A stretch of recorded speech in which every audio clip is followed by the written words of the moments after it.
자, 23강입니다. 오늘부터 제 3장이 시작됩니다.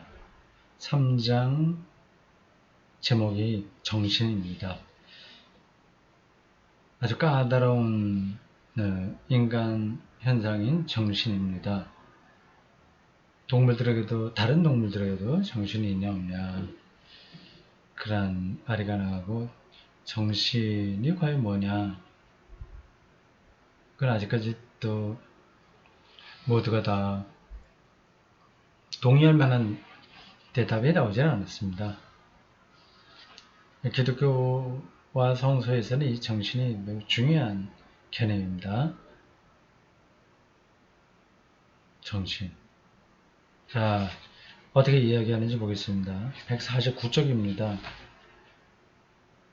여기는 지금 149쪽, 150쪽은 여기 참석한 사람들의 대담이나 책을 편집한 사람의 끼어넣기 글이 아니라 그 사람이 편집자가 하긴 한 것 같은데 다른 독일 문학의 대가인가? 근데 거의 뭐라고 그 이름이 있었는데, 붙여주는 이름이 있었는데, 문학의 뭔가 요한 볼프강 폰 괴테의 이야기를 두 쪽에 걸쳐 씁니다. 이게 어느 책에 나오는지 모르겠어요.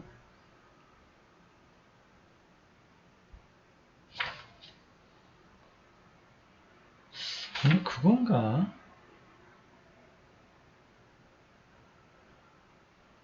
하여튼 뭐 읽어보겠습니다. 이야기가 좀 헷갈리네요.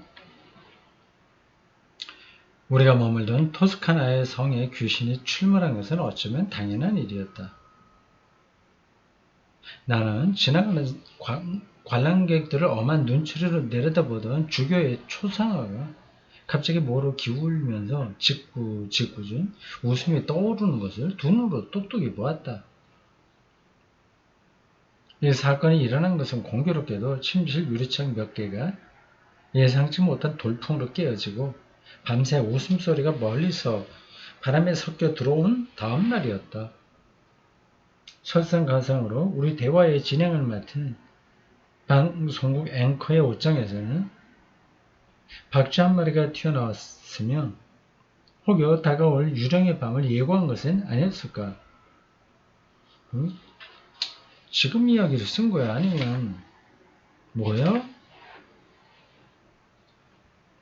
저녁이면 우리는 격식을 갖춘 맛있는 식사를 즐겼다. 식사 후에 마시는 토스카나산 포도주는 우리 일행뿐만 아니라 그곳에 있는 모든 이들의 마음을 여유롭게 만들어주었고, 덕분에 우리 모두는 상상의 나래를 한껏 펼쳐 삶을 논하고 그 의미를 이야기할 수 있었다. 그렇게 밤을 지내고 아침이 오면 우리의 영혼을 다시 깨워주는 진한 커피 한 잔이 우리를 반갑게 맞아주었다. 한 번은 이런 일도 있었다. 열띤 토론이 벌어지고 있을 때였는데, 그럼 지금 대담하고 있을 때네요.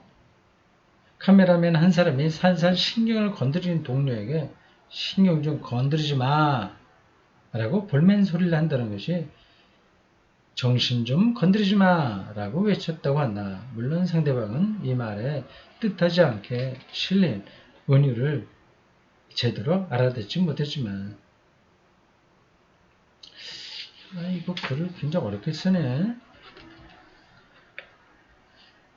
어쨌거나 지금까지 이야기한 정신은 가이스트, 독일어로 그렇습니다. 그리스도교에서 말하는 성령, 하일리게 가이스트와 어떤 관계가 있을까? 우리는 정신이라는 낱말을 여러 가지 의미로 사용하지만 그때마다 어떤 차원의 정신을 일컫는 것인지는 잘 모른다. 다만 정신을 구성하고 있는 것이 무엇인지를 따져보거나 의식, bewusstsein, 영어로 consciousness일 거예요. bewusstsein, 의식, 자의식, selbstbewusstsein, 자기, self, consciousness. 영혼, 제일레, 소울이죠, 영어로. 정신, 가이스트, 이거는 스피릿, 영어로 그렇게 볼 수 있습니다. 속뜻을 살펴보면 정신이 무엇인지 알게 되리라고 막연히 짐작해 볼 따름이다.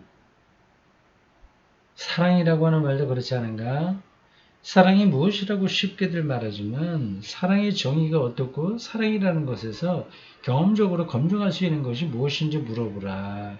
그러면 그때까지 우리가 사랑에 대해서 막연하게 느끼고 있던 것, 뭉뚱그려진 전체로서 직관적으로 알고 있던 내용은 갑자기 눈앞에서 사라져버리고 만다. 그렇다고 사랑에 대해 아무 설명도 하지 않고 넘어가도 좋을까? 이제 각자 나름대로 상상하던 정신, 영혼, 의식을 정신의 눈으로 한번 천천히 들여다보자. 그리고 나서 다시 토스카나에서 나눈 5 학자들의 대화를 들으면서 자신의 생각과 비교해보자. 우리의 직관이 풍요로워지길 기대하면서. 이건 편집자가 쓴 거네요. 이 대담을 준비했던 사람으로 보입니다. 여기 맨 앞부분에 나오는 이야기, 귀신이 출몰한 것, 이런 것들은 다 문학적인 수사입니다.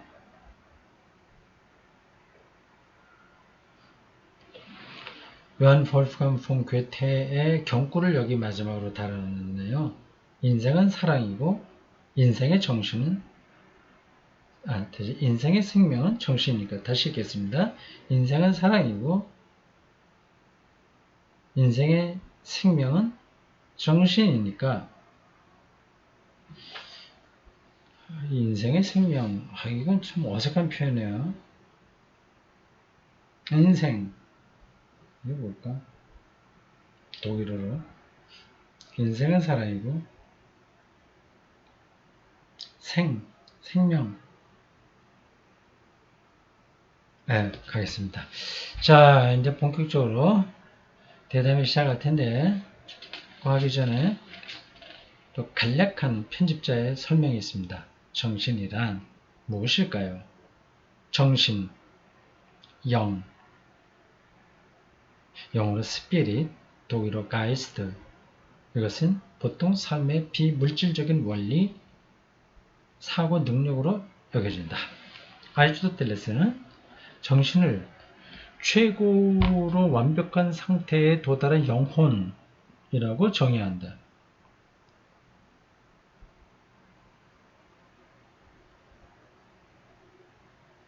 그 영혼은 또 뭐야? 이렇게 질문이 계속 이어져요. 기원전 300년 무렵 스토아 철학자들은 정신, 스피리투스라는 말이 어원상 숨결이나 바람을 뜻한다는 사실 근거로 정신을 생기를 가진 기본물질, 세계용어로 규정했다. 이건 이런 개념들은 여러분들 더 사전을 찾아보십시오. 인터넷 사전에 나올 겁니다. 세계 영혼. 여기 옴기니가 이렇게 각주를 달았습니다. 세계 영혼, 웰트, 세계라는 뜻이에요. 영혼, 제일레. 영어로 월드, 소울. 영어로 이런 말이 있나요? 독일어는 있습니다. 웰트, 제일레. 우주가 하나의 유기적이고 통일체라고 생각한 플라톤의 플라톤 학파의 용어. 우주를 지배하는 통일 원리, 독일 관념 철학, 특히 쉘링에 와서 다시 원형된 개념입니다.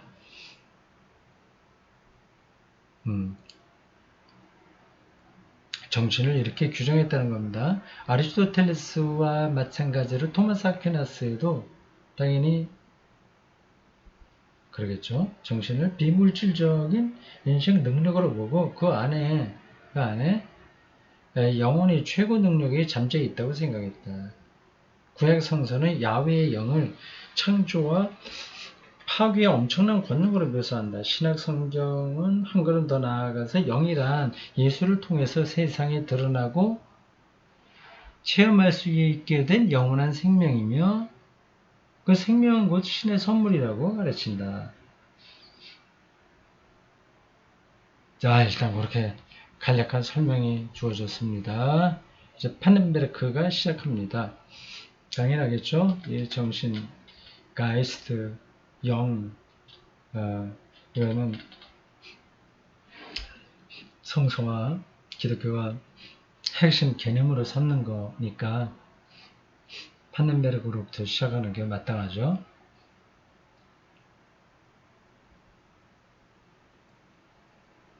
전통적으로 서양에서는 정신을 상당히 다른 두 가지 개념으로 이해합니다. 그 둘 가운데 우리는 정신을 이성과 결부시키는 그리스 전통에 또 익숙하지요. 그래서 정신이라고 하면 이성적 자의식을 생각하게 됩니다. 예, 그리스 전통이죠. 또 하나는 이제 유대 전통이겠죠. 이성적 자의식을 생각하게 됩니다. 옳고 그른 걸 잘 판단해서 어떤 결정할 수 있는 자기 의식, 자기 의식. 정신에 대한 또 하나의 개념은 구약 성서에서 온 것인데 내용상으로는 이 또한 그리스적인 개념과 유사합니다. 구약 성서의 영은 숨결이나 바람을 뜻하는데 바람을 뜻하는 것으로 의식이나 이성과는 무관한 개념입니다. 그리스적인 개념과 유사하다고 하다가 의식이나 이성과는 무관하다고 하는데 왜 그래요?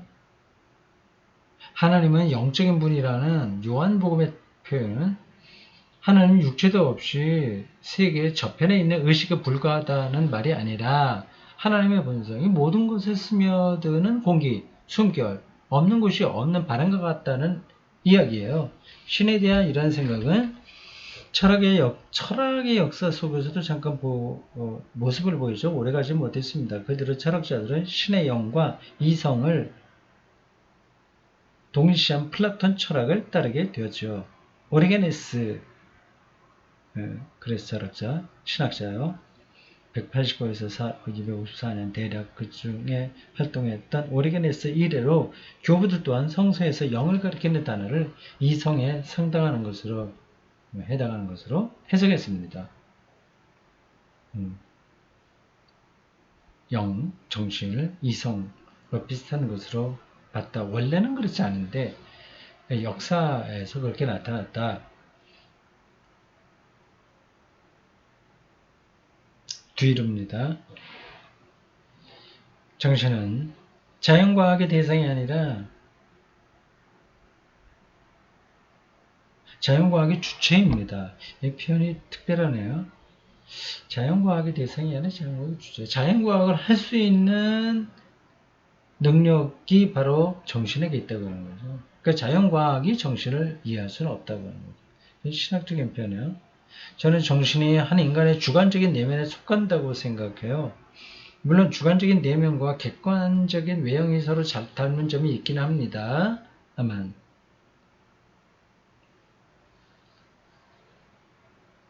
주관적인 내면과 객관적인 외형 겉으로 어떻게 나타난다. 내가 중국 음식을 좋아한다. 근데 내면에 그런 게 있어서 중국집을 자주 가는 거죠. 그럼 바깥으로 나타나는 외형이에요. 담긴 했지만 그러나 정신은 내면에 속한 거다. 그 얘기입니다. 정신이 주관적인 내면에 속한다는 것은 자아가 정신이라는 뜻이 아니라 자아가 정신을 마주하고 일종의 대화를 나눈다는 말이에요. 의식을 갖고 있다고 하는 것은 의식. 어떤 생각을 하는 거잖아요. 의식, 뭘 느끼는 거잖아요. 저 바깥에 누가 온 것 같다. 그건 다 의식이죠. 그 지금 저녁 먹을 때가 됐어 하는 게 다 의식 아닙니까? 하는 것은 자신과 대상을 구별하기 시작했다는 의미이고 말입니다. 우리의 의식에는 현실이 하나의 상으로 투영되어 있는데 우리 스스로가 만들어낸 그 상을 마치 진짜 현실인 양 생각할 수 있죠. 이것이 우리가 현실을 만들어내는 방법입니다.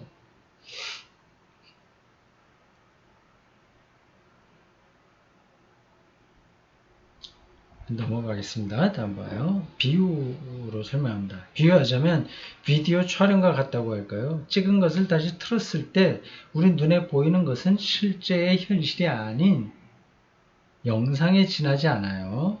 그렇죠? 카메라가 담은 것은 현실의 한 측면일 뿐이고 따라서 현실과 영상이 같을 수는 없죠. 영상은 이처럼 현실의 부분적인 상일 따름입니다. 이것을 우리의 지각작용에 비유해 볼까요? 우리가 지각하는 정신적인 것은 이른바 가상현실입니다. 우리의 생각과 정신을 연결하는 것은 가상으로 만들어진 상인데 그 상은 늘 불완전합니다. 정신은 우리의 인간적인 필요를 채워주는 정도로만 활동하니까요. 이렇게 현실을 축소하고 거스르는 것은 자신의 생존을 지켜내려는 무의식적인 요구 때문이에요. 아, 이거 되면 어려운데요.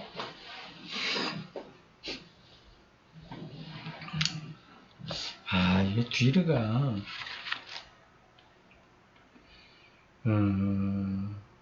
물리학 교수, 철학 박사.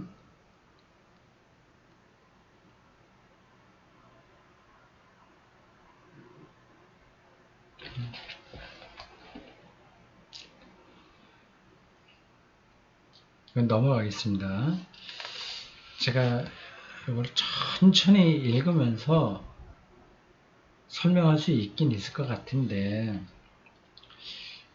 여기에 시간을 더 쏟을 필요는 없죠. 뒤르가 정신, 의식, 뭐 이런 것들을 영상과 실제 어떤 그런 걸 비유로 해서 설명하고 있습니다. 이렇게 우리가 정신이 뭐다, 의식이 뭐다, 이걸 딱 떨어지게 말하기는 힘들다는 거죠. 그 다음 소제목 의식이란입니다. 의식이란 무엇일까요? 의식이란 이해, 의지, 감각, 의심 등과 같은 모든 형태의 주의력과 체험을 포함한다. 의식은 이런 여러 종류의 체험과 함께 자의식의 형태로 나타난다. 자의식. 내가 누구냐는 내가 생각하는 거죠. 의식과 자의식을 뚜렷하게 구분할 경우 자신을 하나의 객체로 자각하는 인간의 능력 및 의식 그리고 동물들이 가지고 있는 의식은 서로 구별된다. 인간은 자신이 실존한다는 의식을 가지고 있고 또 자신의 생각하고 체험하고 의지를 지닌 주체임을 아는 존재다. 이렇게 이제 간략한 설명을 했고 이 학자들이 또 대담을 시작합니다. 자, 첫 번째 등장하는 학자는 부게티츠입니다. 그 문제, 부게티츠. 예, 그냥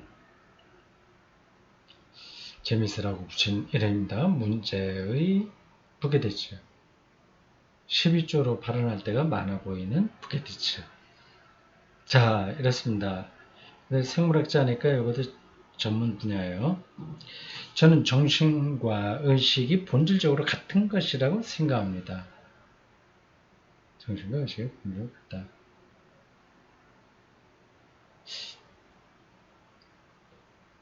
의식이라는 것도 두뇌의 아주 특별한 작용이라고 보고요. 생명체가 의식을 가지고 있는지 판별하는 기준은 자기 자신에 대해 반성하는 능력이 있는가, 자신의 과거를 성찰하고 미래를 상상하거나 미래 상황을 미리 그려봄으로써 의도적으로 미래에 영향을 미칠 행동을 취할 수 있는 능력이 있는가 하는 것들입니다. 우리는 계획에 따라서 그리고 미래의 목표를 달성하기 위해서 행동하죠. 이런 맥락에서 저는 의식엔 지향성이 있다고 말하고 싶군요. 다시 말해, 미래의 목표를 미리 가정하고 체험할 수 있다는 뜻이죠. 우리는 내일의 목표를 생각하면서 오늘 할 일을 준비할 수 있습니다. 이 점이야말로 의식 또는 자식을 가진 생명체와 그렇지 못한 생명체를 가르는 가장 결정적인 차이일 겁니다. 의식을 가진 생명체는 몇 년 또는 몇십 년 앞까지라도 멀리 내다보고 일을 계획하고 행동할 수 있어요. 그 의식에는 죽음에 대한 의식도 반드시 포함되어 있습니다. 그래서 우리 자신도 언젠가는 죽으리라는 것을 알고 있지 않습니까? 사후 세계를 그려보는 것도 의식이 있는 생명체만 할 수 있는 일이죠.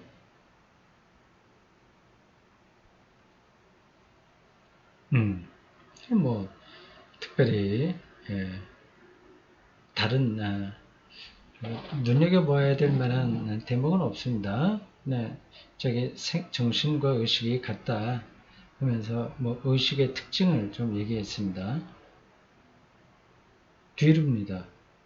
만약 해부학자가 인간의 뇌를 눈앞에 두고 있다면 그가 보는 건 정신과는 전혀 다른 겁니다. 정신이 신체 어느 기관에 자리 잡고 있다는 생각은 옳지 않아요. 부케티츠라는 사람, 이런 사람하고는 반대 이야기입니다. 이런 부케티츠 생물학에 완전히 이제 묶여있는 사람들은 정신은 뇌에 있다, 뇌의 작용이다, 이렇게만 얘기하는 거죠. 뒤로는 그렇게 생각하지 않네요. 마치 컴퓨터 앞에 앉아서 작업한 내용을 인쇄하는 프린터야말로 컴퓨터에서 가장 중요한 부분이라고 생각하는 것 같습니다. 프린터가 핵심은 아닌데 프린터에서 어떤 작업이 워드 쳐갖고 컴퓨터에서 프린터에서 나오니까 컴퓨터 쳤다가 나오니까 프린터가 컴퓨터의 중요한 부분이라고 생각하는 것처럼 그 뇌를 정신이 있는 곳으로 보는 건 옳지 않다. 뒤가 그렇게 얘기합니다. 정신활동은 일종의 가상의 바탕을 둔 행위입니다. 가상. 정신적인 활동은 우리가 손으로 뭔가를 할 때처럼 아주 많은 단계를 거쳐 이루어지지요. 정신은 대상을 파악해서 기억 속에 넣어두고 그 대상들은 서로 연결합니다. 그 대상들을 서로 연결한다. 은이 아니라 을이 아닌 거예요. 정신은 대상을 파악해서 기억 속에 넣어두고 그 대상들을 이라고 해야 될 것 같은데요. 서로 연결합니다. 앞서 말한 것처럼 정신이 활동하는 모든 과정은 가상의 바탕을 둔 행위라고 할 수 있습니다. 가상, 정신활동이 가상, 이게 어떤 뜻일까요?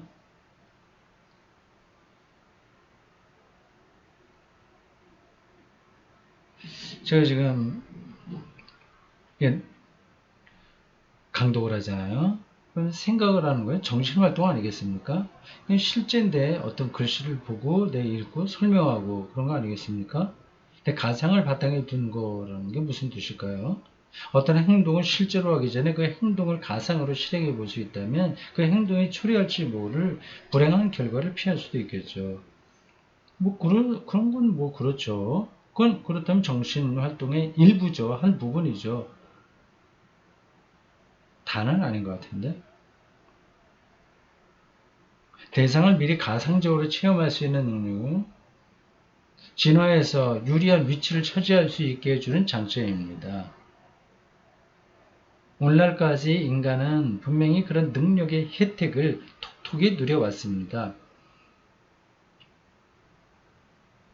그렇죠. 어디 가면 뭐 먹을 게 있다든지, 그리고 좀 따뜻해지면 뭐 꽃이 핀다든지 이런 것들을 인간은 가상으로 미리 체험할 수 있으니까 뭐 생존에 큰 능력이죠. 그러나 잊지 말아야 할 것은 인류가 살아온 기간이 기껏해야 400만 년 정도이고 앞으로 남은 인류의 미래는 그보다 더 짧을 수도 있다는 사실이에요. 진화의 역사와 비교할 수도 없는 한순간에 일어난 일을 두고 유리했다느니 그렇지 않다느니 따질 수는 없다는 걸 명심해야 합니다. 인류가 앞으로도 얼마나 더 살아남을 수 있을지 장담할 수 없는 노릇이니까요. 뭐 그건 명백한 사실이죠. 만년 후에 인류가 멸종할 수 있습니다. 지금 400만 년 지나갔다고 하는데 유인원부터 시작해서 400만 년 지나오고 앞으로 만년 후에 인간이라는 종이 멸종될 수 있습니다. 잠깐 그거하고 지금 정신하고 무슨 관계죠? 지금 잠깐 생각하는 것, 의식하는 것 자체가 결정적으로 중요하지 않다는 건가? 그게 뭐 대단한 건 아니다, 그건가? 의식 활동이 절대적인 건 아니다, 그 뜻인가요? 부케티치가 얘기한다. 언젠가 카를 라이먼트 포퍼는 그 유명한 포퍼 얘기하는 아메바와 아닌 것 같은데 아인슈타인 포퍼는 철학자 포퍼가 아니죠. 아메바와 아인슈타인의 차이점은 무엇일까라고 자문한 적이 있습니다. 그로 대답하기를 아인슈타인은 자신에게 떠오르는 생각을 도로 지워버릴 수 있다는 것이라고 했어요. 인간은 머릿속으로 뭔가 그려보거나 지워버릴 수 있고 자신이 그려보던 것과 다른 것을 선택했더라도 아무렇지 않게 살아갈 수 있습니다.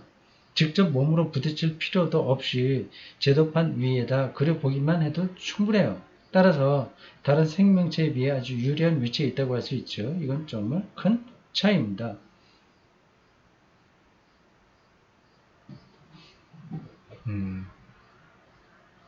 마야비. 그렇지만 정신은 육체와 연결되어 있다는 속성이 있습니다. 의식뿐만 아니라 자의식까지도 육체와 연결되어 있어요. 나는 다름 아닌 여기 이 의자에 앉아있는 육체입니다. 그렇죠? 구체적인 자기 몸이죠. 제가 자각하는 나도 바로 이 자리에 말을 하고 있는 저 자신이고요. 인간이 말을 하는 유일한 동물은 아니지만 생각하는 능력이 탁월하다고 하다는 점에서 다른 생명과 생물과 뚜렷이 구별됩니다. 이 점을 게어르고 피히트는 인간에 이르러서야 비로소 사고 행위는 자연 안에서 이루어지는 하나의 과정이 되었다고 적절하게 표현하고 있죠. 역시 우리가 눈으로 보고 체험하는 인간의 모습입니다. 저도 동감입니다. 생각하기 위해서는 반드시 육체가 있어야 한다는 점을 확실히 해두고 싶네요. 인간의 정신은 자유롭게 떠다니는 영적인 것이 아니거든요. 그렇죠. 성서와 기독교는 더욱이 이 부분을 강조합니다. 영과 육의 결합으로서의 인간을 얘기하지 육이 없는 인간은 그거는 그리스 철학에 오히려 어울리는 겁니다. 파나메르크 얘기하잖아요. 육체가 있어야 생각이 가능하다는 육과 영의 관계요. 이 사고의 육체성에 대해서라면 플라톤 철학의 전통보다는 플라톤 철학의 전통보다는 성서가 더 설득력 있는 설명을 제시하고 있습니다. 바로 제가 이야기한 그 관점입니다. 플라톤 철학은 정신을 의식이나 이성으로 이해하거든요. 그러니까 육체와 좀 떠나 있는 의식과 이성으로 보는 거죠. 영육 이원론입니다. 그런 사고방식의 이면에는 우리가 자각하는 정신을 육체에서 분리할 수 있다는 생각이 깃들어 있는 경우가 많아요. 이와는 다르게 정신을 숨결이나 바람으로 이해하는 성서 쪽이 사고의 육체성, 몸을 전제하는 정신 활동이죠. 육체성에 가까운 이야기를 하고 있습니다. 이렇게 성서적으로 정신을 이해하면 놀랍게도 물리학의 개념과 만나게 됩니다. 숨결, 바람, 푸뉴마, 루아흐니까 그게 물리학과도 만나게 된다. 학문의 역사의 대가, 학문사의 대가 막스 얀머가 물리학의 기본 개념들을 조사한 바에 따른 개념들을이라고 해야 되네요. 오자가 나왔습니다. 물리학의 기본 개념들을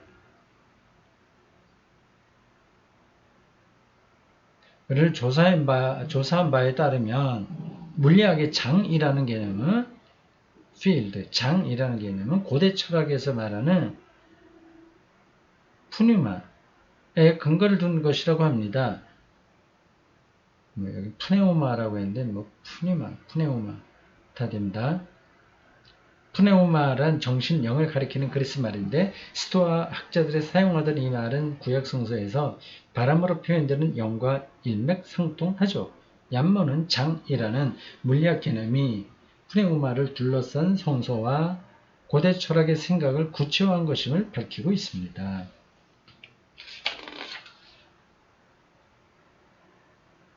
조금 더 하겠습니다. 이거 맞아. 요 소제목 단락을 맞추는 게 낫겠습니다. 편집자가 써놓은 정리한 글입니다. 물리학에서 말하는 장, field는 눈에 보이지 않는 힘으로 일정한 공간 내에서 사물의 배열에 영향을 끼친다. 가장 잘 알려진 예로는 중력장, gravity field, 전기장, electric field, 자기장, magnetic field 등이 있다. 자석에 N과 S극 사이에 쇳가루를 뿌리면 자력이 미치는 자기장의 모습을 눈으로 직접 확인할 수 있다. 이렇게 모이죠, 쇳가루들이요. 뒤를 마지막 오늘 해야 될 단락입니다. 파넨베르크 선생께서 예로 든 얀머의 장은 비유적으로 바뀐 사용할 수 없는 개념이라고 봅니다. 장은 구체적으로 드러나는 형태라고 이해하기에는 너무 포괄적인 개념이니까요. 사물에 빛을 비추면 우리 눈에 보이게 되는데 이는 우리가 빛이라는 도구를 사용해서 물을 접촉하는 것, 사물을 접촉하는 것이나 마찬가지입니다. 손으로 물건을 잡듯이 빛이라는 도구를 손가락 대신 사용하는 셈이죠. 그래서 어떤 비춰서 빛이 우리 눈에 들어오니까 직접 만지지 않아도 알 수 있는 거죠. 그런데 장이라는 개념처럼 정신적인 대상을 파악하는 데에는 빛과 같은 물질적인 매개체가 필요하지 않아요. 장이 아주 포괄적인 성격을 갖는다는 것도 그래서 하는 이야기입니다. 장은 모든 사물을 투과합니다. 투과한다. 빛하고는 다른다는 건가? 빛은 벌써 반사됐는데 장은 투과한다. 그 차이인가? 제가 장 개념을 정확하게 몰라서 더 설명하기 힘듭니다. 따라서 장과 같은 정신적인 대상을 구체적으로 파악하기란 불가능해요. 자, 여기까지입니다.